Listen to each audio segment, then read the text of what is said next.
Hello guys, welcome to another session. In this session, we are going to look into list rendering and keys. So let's jump into the Visual Studio Code to understand this topic. So in our earlier session, we have looked into how to handle the list object, two components. One is the fruit ball, and within that we have created a child component called fruit.js, and we have achieved this output. And this is the output we got. But you know one thing, this output contains an error. So let's look into that error. So here you will find that this is the error we are getting if we are not providing the keys for each of the list item while doing the list rendering. And what is the issue? It is each child in a list should have a unique key prop. So what does it mean? So it means that React is expecting a key that should be unique for each of the item which we are iterating through the map method. So how we can resolve this warning? By introducing an ID to each of the item.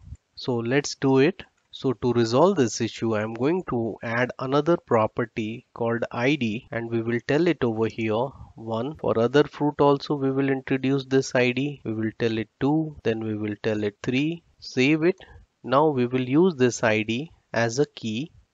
So let's do it, and over here we will mention the ID like key equal to, within the curly braces we need to specify fruit dot id. Save it, give it a space over here, save it, and now let's look into the output whether we are getting an error or not. Then you will find that there is no warning for the key issue as we have provided the required key to the list item. So this is what I wanted to demonstrate you in this session. See you in the next session. Till then, bye bye, take care.